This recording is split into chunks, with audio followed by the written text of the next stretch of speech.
does the faith address, why do we suffer, and does it have a meaning or Yeah. a purpose? And if so, what is it? Yeah, so the source of the suffering is from our previous actions, essentially this is the concept of karma. For every action there's a equal and opposite reaction, right? So we're in our current situation from our previous actions in this life and in previous lives, previous existences.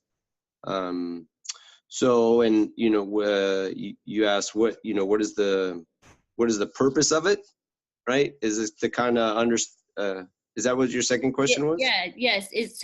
We know that we're going to suffer. What is the purpose, or does it serve a purpose, or why? You answered why.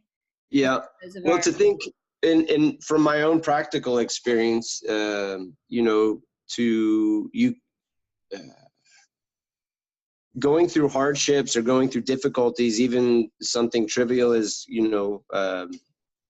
getting like getting something you want but not in the way you want it, right? So you wanted this thing and yet you get it in the way that was kind of not, you didn't consider or considered in a negative manner. So the function of this, the suffering is kind of to learn from these opportunities, right? That you can turn them into growth, opportunities for growth and to learn more about yourself, to and then also understanding, trying to look back of, okay, what brought about these conditions? How did I contribute to these circumstances, and causes mainly? It's secondary circumstances, but the main causes of what brought about this level of suffering.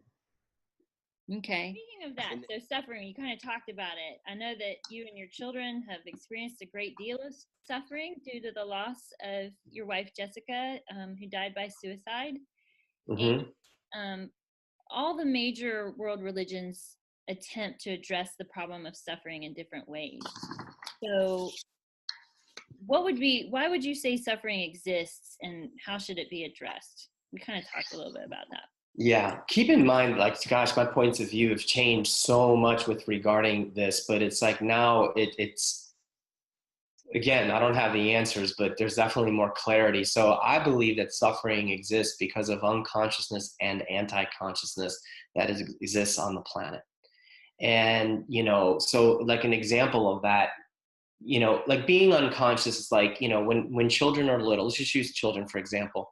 A 4-year-old doesn't know any better. Like, it's like, if it's going to go outside the front door, it's going to run across the street if it sees it's the ball, right? It doesn't know to look both ways yet because it's, it hasn't reached that point in its life where it knows better, right? But there are adults that function from unconsciousness. Now, a lot of it is because they haven't been shown another way. They haven't been shown perhaps a different possibility that would create more, right? Then you have the other side, then you have anti-consciousness where people know better, but they still choose destructive things. And so to me, the unconsciousness and anti-consciousness that exists on the planet is what creates the suffering. And now I used to have the point of view that things outside of me happen to me. I don't share that point of view anymore. I believe that everything that shows up in our lives is a result of our creation in one way or another. Now, yes, can we go to the grocery store and there's an unkind person and then it's up to us to decide how we're going to act with that person? Yeah, I mean, that's like an outside influence doing something to you. But I'm talking about like the specific things that actually show up in our lives is a result of the choices we've made along the way. Okay? Now, then we can get into like health issues and all that stuff. Some of us can be predisposed genetically to different ailments and all that. And again, based on certain choices that we make could sort of reveal those particular genes and DNA, and then there comes the illness or disease or whatever. So that's sort of like my point of view with regards to suffering, because I believe that you can have heaven on earth. I believe you can have communion on earth.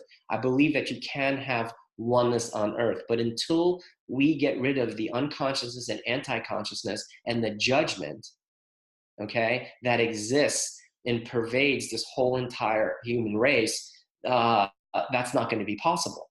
And, you know, and religion, politics, you know, all the way down from how you raise a child, and if a child does something wrong, how you choose to sort of reprimand the child. Everybody's got their different points of view. And we're so locked in our different points of view that we're willing to kill each other over them. And we've been doing that since the beginning of time. Absolutely. Yeah, absolutely. So that's sort of where I'm at with all that. Yeah. So I think what you say, that the suffering in the world is a result of unconsciousness or anti-consciousness, is profound. And I think it's very similar to kind of what the mainstream Christian thought is. I mean, what you said was that anti-consciousness is sort of when we know better and we choose destructive things anyway. We would call that sin. Yeah.